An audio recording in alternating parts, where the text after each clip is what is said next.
A woman will stay after she's been abused. One, because she's likely also an abuser. That's one of the ways it can happen. They hit each other, not just him hitting her, and they believe that's what a normal relationship is. Simply because of the makeup sex they have after, or he bought me something after the fact. You see what I'm saying? They believe that this is what a normal relationship is supposed to be, and that is something I've witnessed time and time again. Like, whoa, what is that on her? That knot on her eye? What is that knot on his head? What are y'all doing to each other in this house that you think this is normal? Sometimes you're like, why does she keep going back to this toxic guy or this person who may put his hands on her? Even verbal abuse, that's bad too. Like, so why do you think that is? Anybody can go. Okay. I'll jump in. Oh, go ahead, Sarah. Have any of you been into an abusive relationship or dealt with domestic violence? So, go ahead. So the reason of my question is because a lot of people would judge them and say, like, why do you think if you have never been in those shoes, you will never know? Now, I never told my friends, I never told my family. Nobody knew what I was going through. It's shameless. It's like you're ashamed of yourself because you let yourself get into that situation, because you know that it doesn't start with a punch. It starts with verbal abuse, emotional abuse, like telling you, why are you wearing that dress? Things like that. Very little things that you think that, probably doesn't mean anything. And then is an abuser, and an abuser person will create this damage in your head, and it will make you think that you are the problem. So that's part of the abuse. You being unable to recognize or see or getting out of it is part of the damage. You are able to see it and you want to get out of it, but the abuser, is making you think that you are the problem, is brainwashing you to the point that you feel like, I provoked it, I made it happen. That's what happens with abuse. When you realize, and when you go through therapy, that's when you realize. It took me 3 years of therapy, 3 years, to actually find out and break down every single thing, everything. Because nobody in my family could believe that I put myself into that position. But it didn't happen, like it wasn't happening, but the physical part happened until the end. And when that finally happened, that's when I said, you know what, this is enough. I'm not going to deal with this. And that's when I find out, and I knew, okay, so I have to call someone. And I called my sister. But my sister said, I cannot tell this to my father. You are the one that has to call him and tell him. And she literally pushed me and forced me to call my father. When I called my father, I didn't even have to tell him. Like, he knew me, and all I had to say, just get me out of here. And then he's like, just get your stuff ready and try to bring as much as you can so you don't have to go back.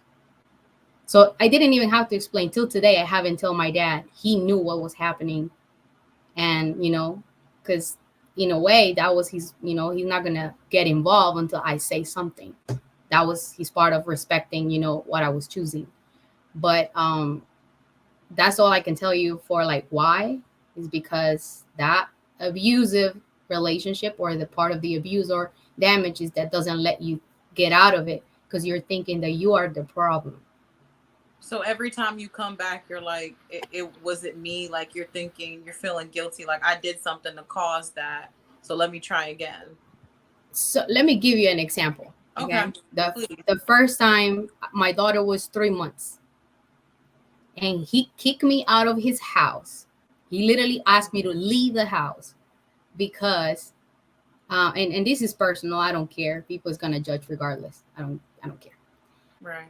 He asked me to leave the house because the bank called the house, his house now, because they wanted me to update the address, because I used to live in a different address, and they needed, like, they were like, oh, so you're not in the other phone number? And I was like, no, can I update my address and my phone number? So I gave them the information, and he's right next to me. He's like, why are you giving them my information? And I'm like, because I live here. And he's like, no, because if you get in debt, then they're going to come here and they're going to try to take my stuff. Literally that. That was the issue. And he literally asked me, you know what, you have to leave.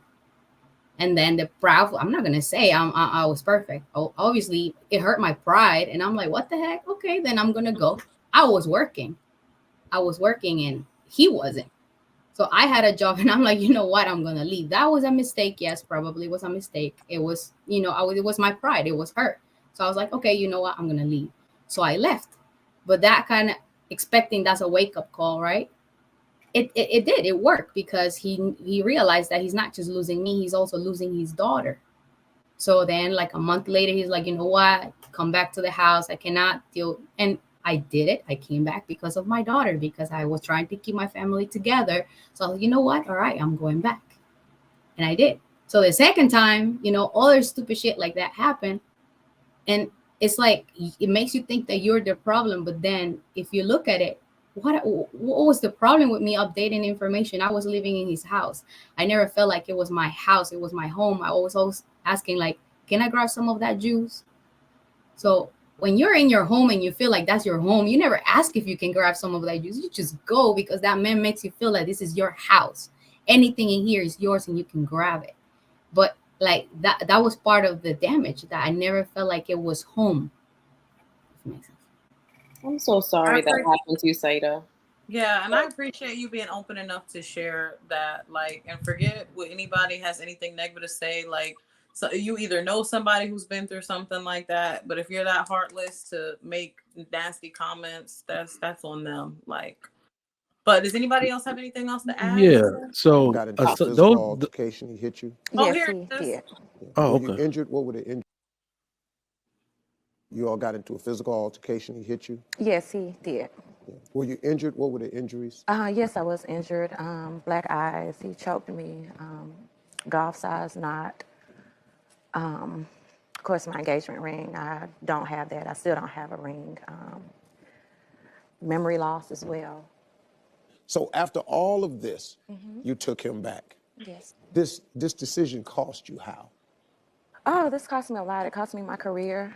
It cost me relationships with my family, close friends, of course, my father. And I had a daughter at the time that she was actually with Kyle and I, and I lost her. Also understand too that, when you love someone, you just believe in God, you just have to forgive. And this was just a situation with Kyle that I just knew it was not him. He has always been a provider for me.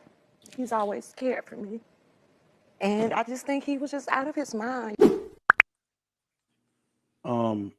So I'd like to go next if that's okay. Please. So this abuse and stuff is a very interesting topic, because I've noticed that the women who some women they won't leave because of religion in like most cultures around the world. That's just not a good enough reason to leave your husband, right? So then I realized in the States here, a lot of couples, they aren't grounded. Their relationship is not grounded in religion at all. And then you have to look at what I like to call hood shit.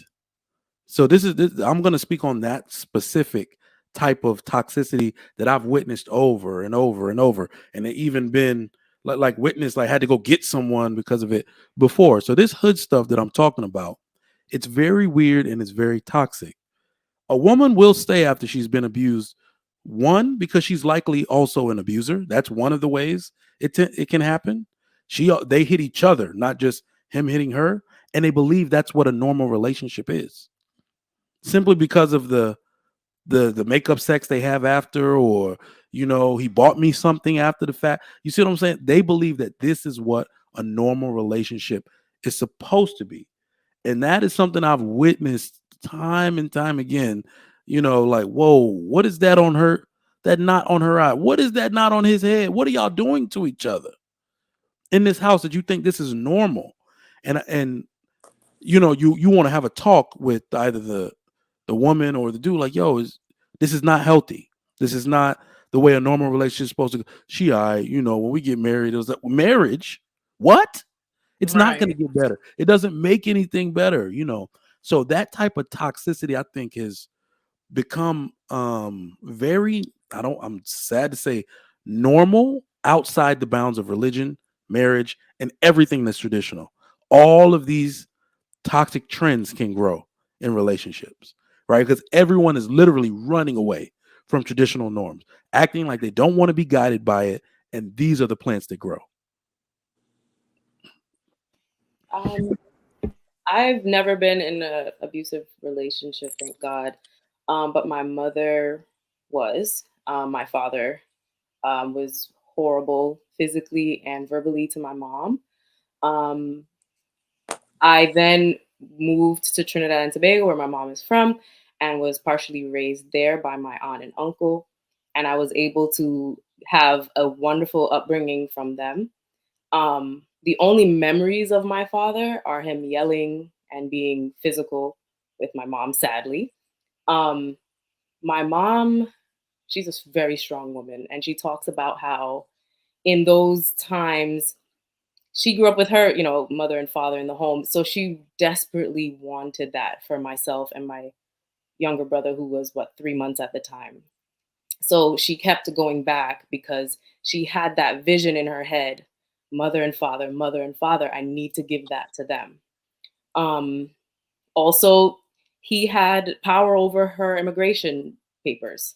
So it was like she really wanted to become an American citizen so she can leave him and get the money to provide for us. So it was a really difficult time. And I understand my mom's situation because she's explained it to me. I've later spoken to my father, and he talked about how horrible of a person he was at that time. So from that experience, I can understand why a woman would go back. It's just not right, because if I grew up in that environment, if my brother grew up in that environment, we would be two completely different people today. And it's just not healthy. And I advocate for staying together in almost every situation. But that's one situation that I say that, especially with children, you have to leave. It's not right. And even if the man is getting physically or verbally abused, I think he has to leave too. It's abuse is not acceptable in my eyes at all, and I think most people can agree with that. But yeah, that's what I have to share. Thank you for sharing that, Chanel. And I'm glad that your mother was able to, find the help that she needed to get out. And I think that's one of the things that a lot of people who are not in those situations or haven't experienced either firsthand or secondhand never seem to really grasp of like why people don't leave, right? Like, and I think that's really where the conversation becomes really tricky, because you're asking somebody who is in fight or flight constantly, all the time, every single day, to think as rationally as somebody whose nervous system is not operating in that system. The brain just doesn't work like that.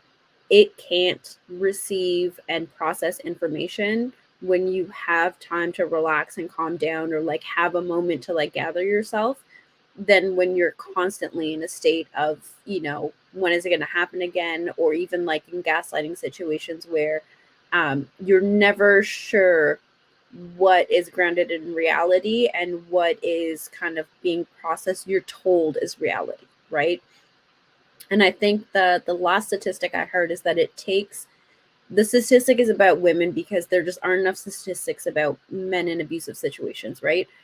But the statistic is that it takes a woman who is suffering physical abuse, which is usually, the last stage of abuse, 7 to 9 times of attempting to leave before she actually leaves. Right? 7 to 9 times. And Saida brought up the shame factor. That doesn't come out of nowhere. It isn't normally just out of like regular low self-esteem. It's somebody who has broken down that self-esteem.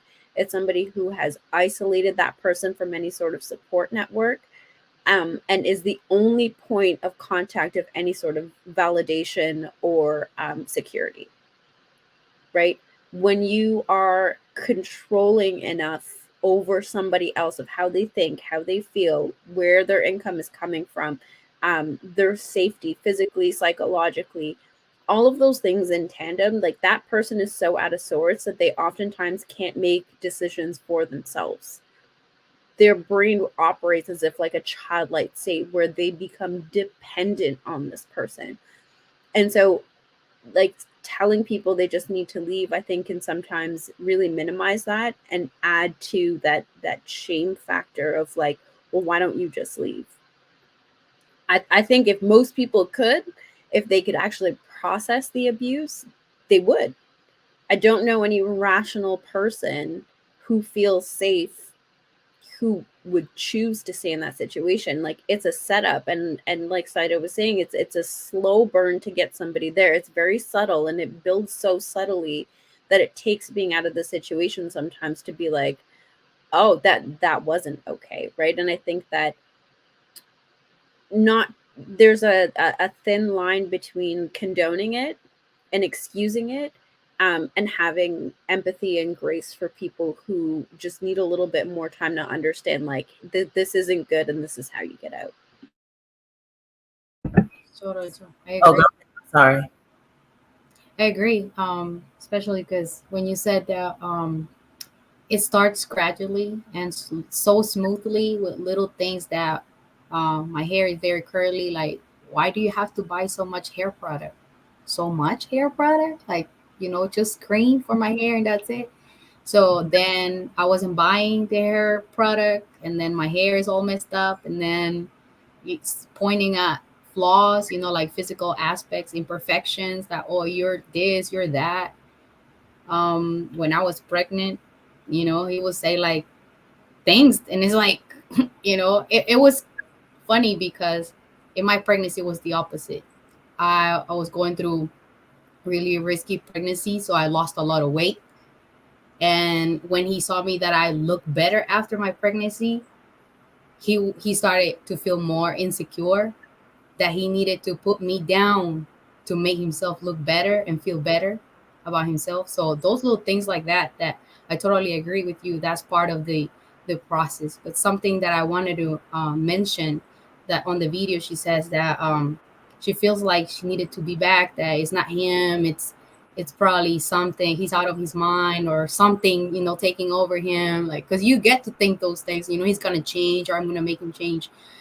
No, like I knew that after my daughter was born, I knew that I didn't want her to be in that situation, and it was just a matter of time, because I needed to recover. After I needed to get a job after the baby. So she was 3 months, I had a job, and I started working. He didn't like it, but I was like, I'm still have to do it. He was not working, so he stayed home with the baby, and he still needed to control me because I was working, and he couldn't control me while I was at work. So he said, you know what? I'm not going to take care of the baby. So that's when I decided to put the baby in daycare, because I knew that he wanted to have control over me.